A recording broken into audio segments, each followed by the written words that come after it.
Assalamualaikum warahmatullahi wabarakatuh. Bismillahirrahmanirrahim. Alhamdulillahirabbil alamin.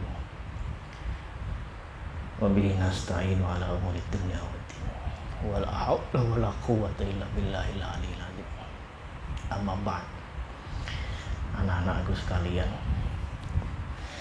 para santri, hari ini kita akan memulai ini video pertama di bulan Ramadan untuk mengawali pengajian yang kalian minta. Kalian ingin kita membaca kembali Maulid Al-Barzanji, yaitu suatu atau salah satu versi kitab Maulid, kitab yang berisi tentang sejarah Kanjeng Nabi Muhammad Sallallahu Alaihi Wasallam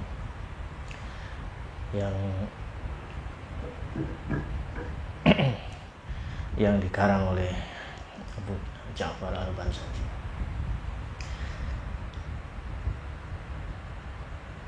Mengapa kita harus kerap dan gemar membaca tentang sejarah Kanjeng Nabi?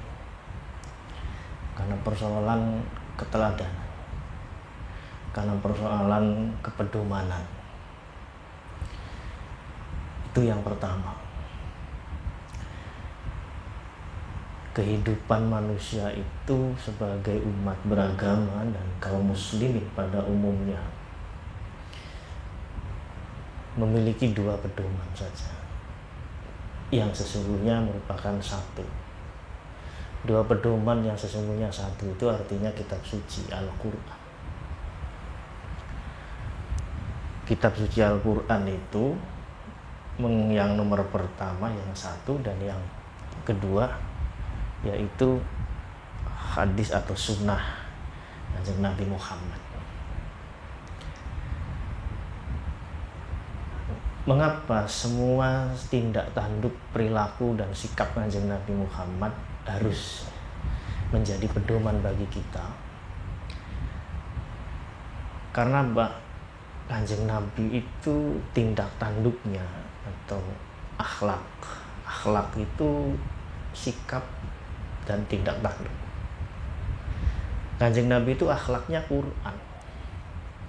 Jadi kalau kamu pengen memahami Al-Quran, ya pahami kisah Kanjeng Nabi, pahami bagaimana sikap dan tindak tanduk Kanjeng Nabi di dalam menjalani kehidupan sehari-hari. Dan itulah Al-Quran. Jadi tadi dikatakan bahwa sumber pedoman itu ada dua, Al-Quran dan As-Sunnah, yang merupakan satu sumbernya yang terutama adalah kitab Al-Quran.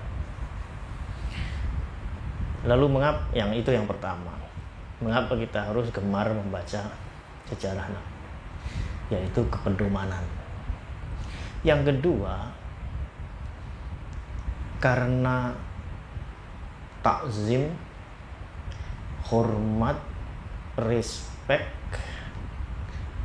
kagum, dan cinta. Takzim, respek, kagum, dan cinta. Bagaimana kita ini sebagai umat beliau, Nabi yang paling agung, tidak takzim, tidak berbangga, kalau faktanya adalah beliau hanya Kanjeng Nabi Muhammad Sallallahu Alaihi Wasallam yang kita semua umat manusia diperintahkan untuk bahkan bersolawat.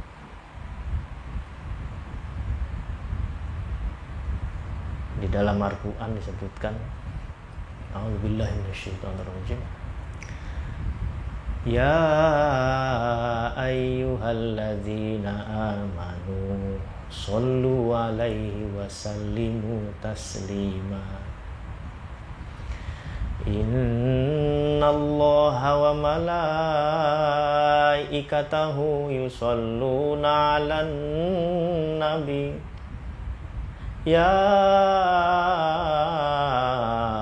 ayyuhalladzina amanu sallu alaihi wa sallimu taslima.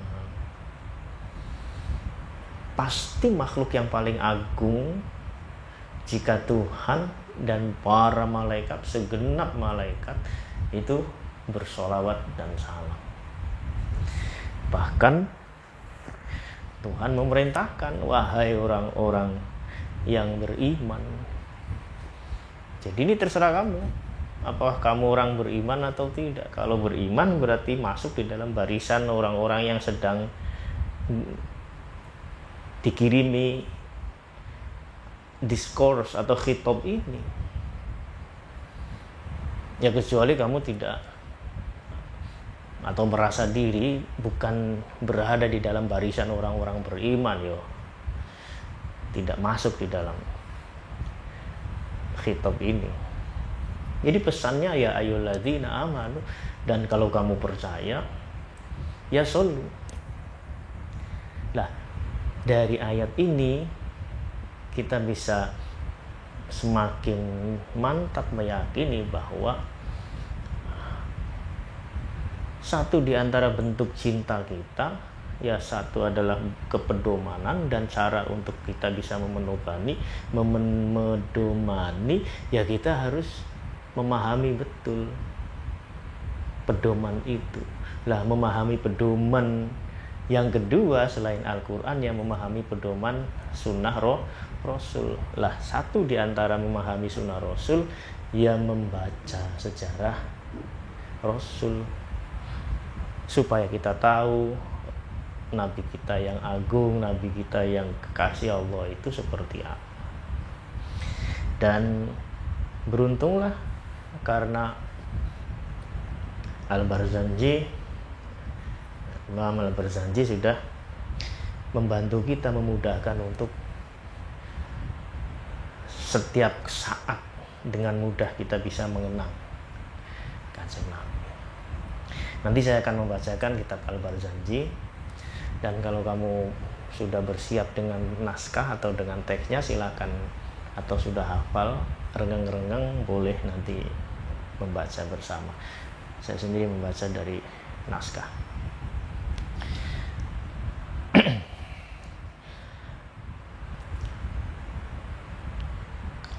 Abdirillahumma qabrahul karim bi'arfi shadim min salatin wa taslim.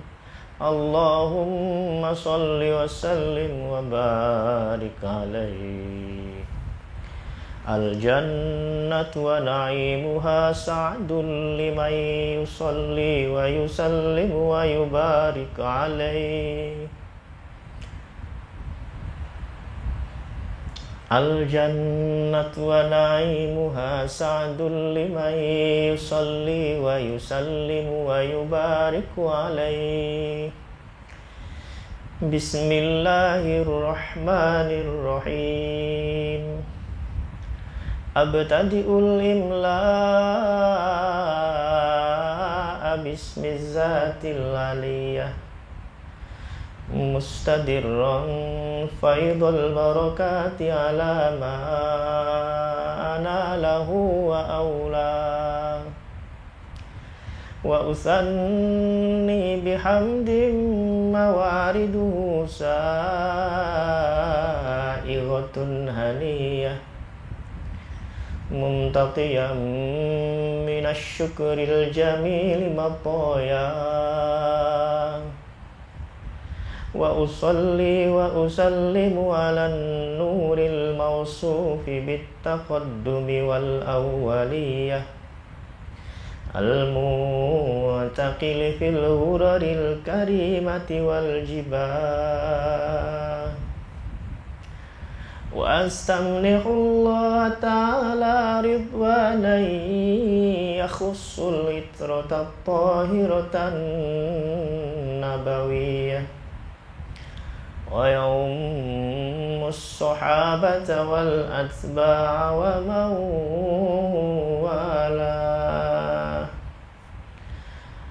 Wa astajdihi hidayatan li sulukis subulil wadihatil jaliyah وحفظا من الغواية في خطط الخطأ وخطا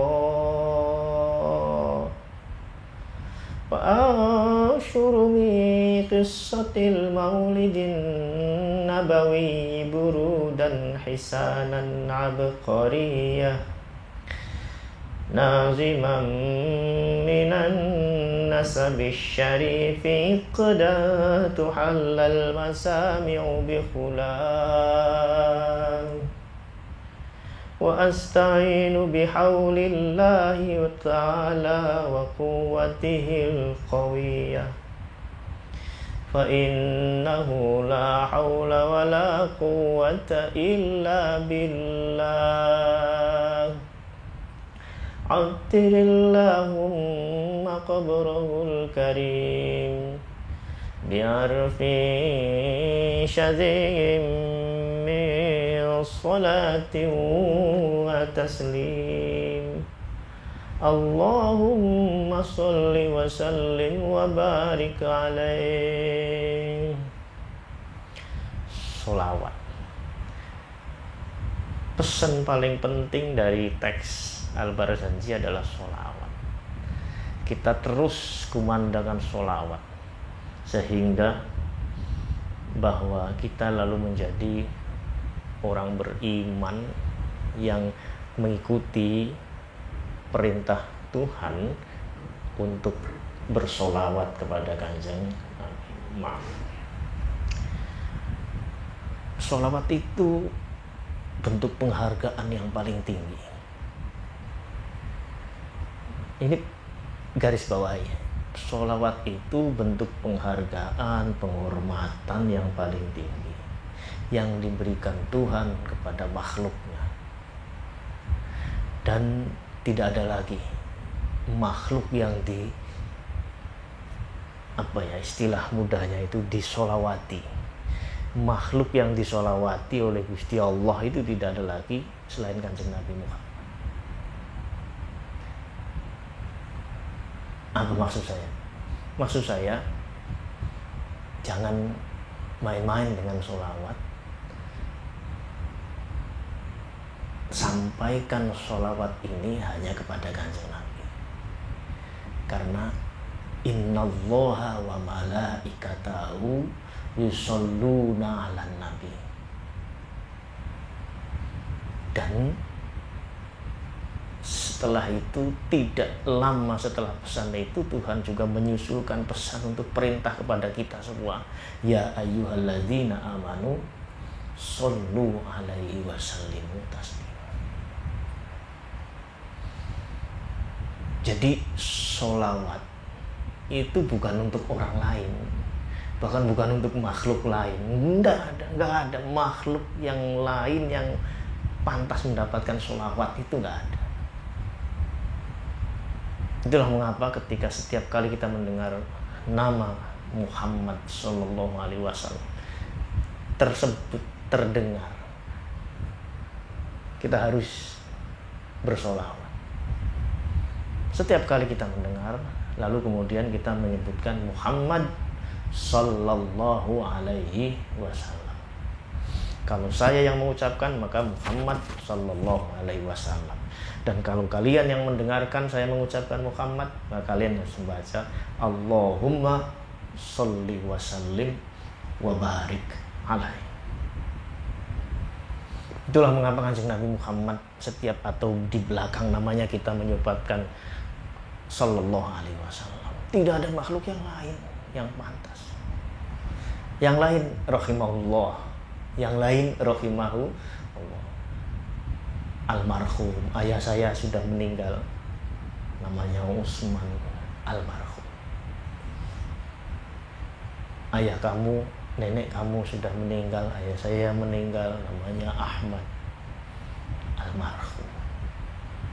So kagum-kagumnya saya kepada mbah saya, setakzim-takzimnya saya kepada bapak saya tidak boleh lalu bilang bahwa ayah saya dulu Sallallahu Alaihi Wasallam. Bukan nggak boleh soal syariat. Ini Masya Allah, ya adab. Jadi jangan ditempelkan kepada makhluk selain Kanjeng Nabi.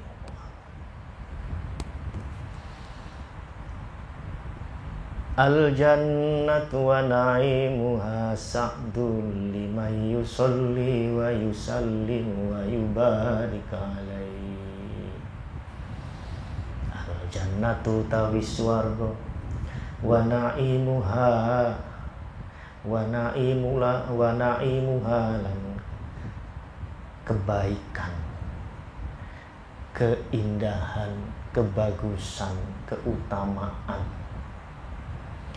Al jannatu tawi swarga wa na'imuha lan kebagusannya swarga dan kebaikannya swarga iku sa'dun kebahagiaan. Sampai sini dulu saya terangkan bahwa al jannah surga, terserah konsep kamu tentang surga itu apa, terserah. Tapi yang paling penting kita bicara tentang surga dulu. Surga dan kebaikan surga. Naim itu artinya bukan kenikmatan. Kenikmatan itu adalah terjemahan yang misleading. Karena di dalam bahasa Indonesia yang disebut nikmat itu asosiasi pikiran kita. Karena bahasa Indonesia, karena bahasa itu yang begitu sesuai penggunaan, begitu sudah sering digunakan begitu, maka kata itu sudah dibatasi maknanya dengan pengertian yang sudah biasa itu. Oh, kamu nikmat sekali. Kenikmatan itu artinya apa ya? Ya kenikmatan, keenakan. Padahal di dalam bahasa Arab nikmat itu artinya bukan enak. Enak itu bagian dari nikmat. Jadi enak itu kenikmatan, tetapi kenikmatan itu bukan soal keenakan.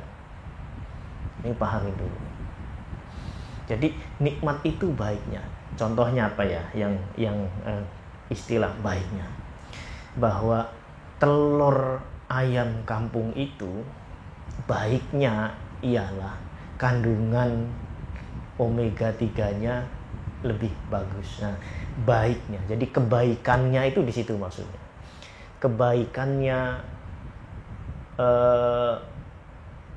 gel atau lidah buaya itu adalah memiliki kandungan kelembaban yang sangat tinggi apabila digunakan untuk kulit manusia.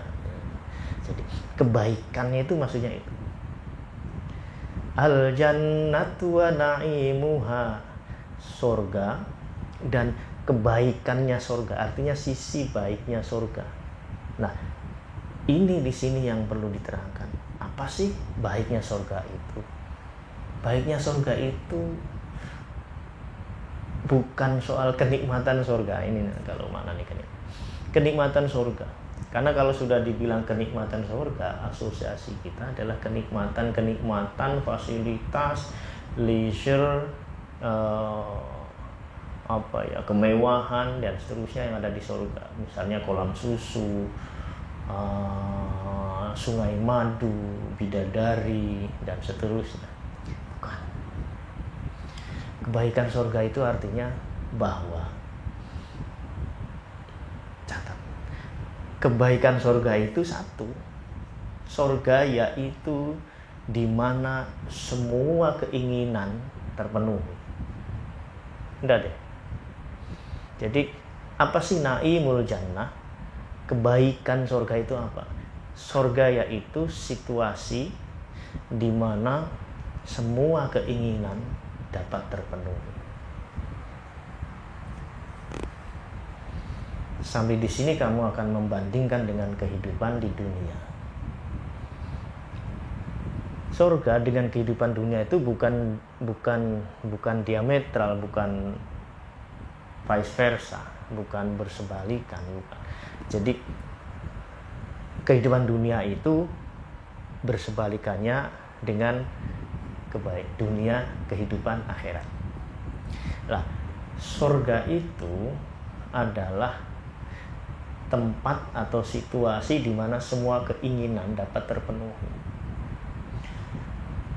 Kalau kita memahaminya begini, maka kehidupan di dunia itu yang pada dasarnya bukan surga. Kalau pada dasarnya kehidupan dunia itu bukan surga, artinya hidup di dunia itu kamu jangan pernah mikir, jangan pernah berharap, jangan apalagi kok meyakini bahwa setiap keinginanmu pasti akan terpenuhi. Karena bukan di situ tempatnya. Dunia itu bukan tempat segala keinginan terpenuhi. Nah, tetapi sebentar, saya balik lagi. Dunia ini bukan tempat di mana semua keinginan terpenuhi. Dan itulah mengapa kita diajarkan kepada kita bahwa kehidupan di dunia adalah penjara bagi orang-orang. Penjara bagi orang beriman. Karena orang yang tidak beriman, dia sudah seakan-akan seolah-olah berarti sesungguhnya semu. Bagi orang-orang yang tidak beriman, bahwa semua keinginan tuh bisa terpenuhi di dunia ini, tergantung kamu. Jadi hati-hati jika ada orang bilang begitu. Tergantung kamu, kita sendiri. Apapun yang kita mau, lakukan saja. Hidup hanya sekali. Nah, hidup hanya sekali itu sudah misleading. Kamu jangan ikuti, dengarkan pun jangan. Tidak bisa kehidupan hanya sekali. Kehidupan itu bukan hari ini saja. Kehidupan itu bukan kehidupan yang sekarang saja. Ini disebut ad-dunya, itu artinya kehidupan yang sekarang. Kalau kamu paham, kalau mereka itu paham bahwa ini disebut dunia, karena ini sekarang. Padahal kamu hidup kan bukan hanya sekarang. Ada nanti, ada akhirnya nanti. Lah, kata akhirnya nanti itulah yang disebut akhirah. Kehidupan yang paling akhir nanti. Jadi kalau yang sekarang itu pasti akan berlalu. Dan masa yang disebut sekarang itu berapa durasinya? Tidak ada. Tidak bisa, nggak ada. Yang disebut sekarang itu bahkan nggak ada satu detik pun, karena sepersekian detik lewat sudah bukan sekarang lagi. Yang sekarang disebut A, karena sepersekian detik kemudian sudah menjadi B, A itu sudah bukan sekarang, sudah menjadi masa lalu. Bukan hanya satu hari. Saat ini ketika saya bicara A dan huruf yang kedua pun, huruf yang pertama sudah menjadi masa lalu. Sebentar sekali. Itu yang kemudian dikatakan bahwa dunia adalah penjara bagi orang beriman, tapi tentu saja bagi kalangan soleh, kalangan tasawuf. Lah, lalu apa maksudnya al jannatu wa na'imuha sa'dun? Kita bisa saja kemudian mempunyai harapan bahwa di dalam kehidupan saya menjalani kehidupan di dunia ini, saya bisa akan mendapatkan apa yang saya inginkan. Kenapa? Karena sudah memperoleh surga dan kebaikan surga. Dari mana kita bisa dapatkan surga dan kebaikan surga di dunia ini? Apabila kita kerap, gemar, sering, rutin bersolawat. Ini dawuhnya Al-Barzanji. Al-jannatu wa na'imuha sa'dun limay yusolli wa yusallimu wa yubariku alaihi. Surga dan semua kebaikan-kebaikan surga, artinya kehidupan yang rogodan. Kamu akan hidup rogodan haitsu syi'tum. Rogodan haitsu syi'tum. Di dalam doa juga kita minta ke Allahumma inna nas'aluka minan nikmati tamamaha. Terus wa minal aisyi arhodahu. Tuhan beri saya kehidupan yang seenak-enaknya. Tapi ini doanya wali.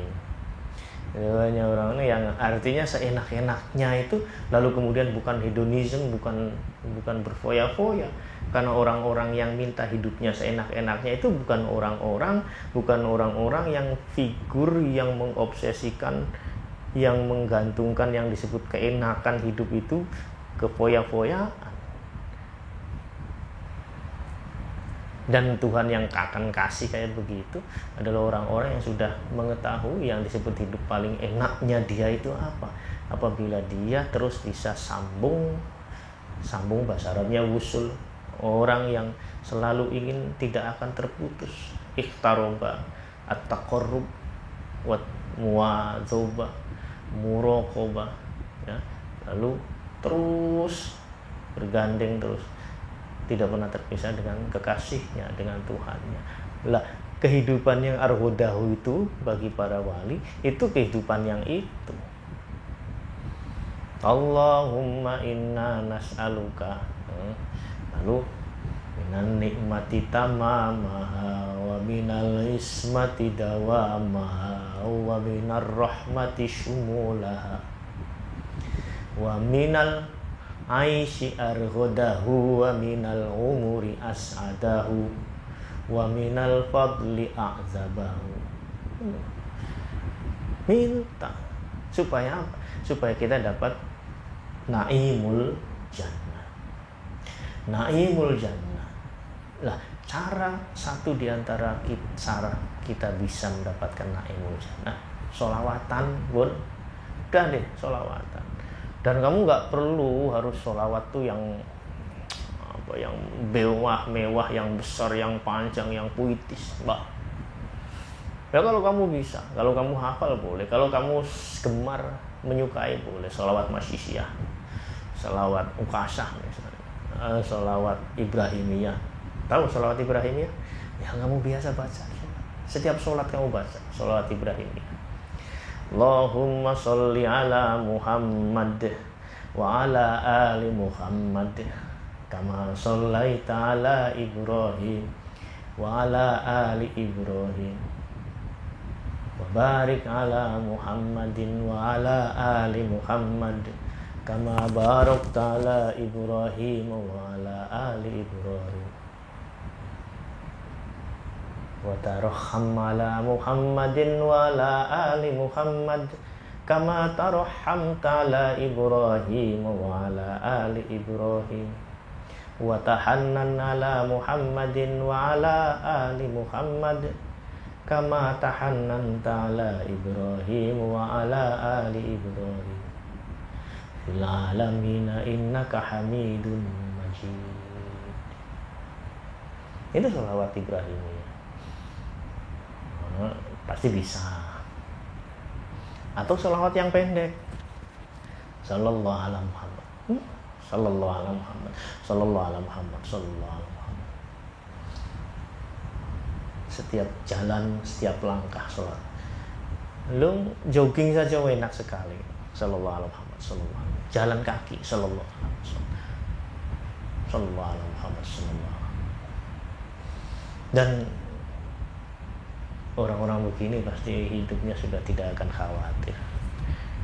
Karena ya semua yang dia inginkan terpenuhi, artinya apa? Dia nggak punya keinginan lagi. Sudah nggak butuh keinginan. Apa? Ya Tuhan sudah mencukupkan semuanya yang dibutuhkan. Mengapa orang-orang itu punya keinginan banyak, ditumpuk-tumpuk keinginan itu? Karena memang kebutuhannya sendiri tidak dihayati. Dia pikir dia belum memperoleh apa yang dia butuhkan, sehingga dia masih minta aja, masih minta. Oke. Al-jannatu wa naimuha sa'dun liman yusalli wa yusallim wa yubariku alaihi. Bismillahirrahmanirrahim. Abtadi'ul imla'a bismizzatil aliyah mustadirra faidul barakati ala ma ana lahu wa aula. Saya kira hari ini kita baru sampai al-jannatu wa na'imuha sa'dun liman yusolli wa yusallim wa yubariku alaih. Besok kita akan teruskan memulai bismillah dan memulai Al-Maulid Al-Barzanji. Hati-hati, tetap jaga diri, stay at home, diam saja di rumah supaya kita tidak ikut membagi-bagikan, menyebarkan virus, dan juga kita semoga tidak memperoleh virus itu dari luar rumah. Assalamualaikum warahmatullahi wabarakatuh.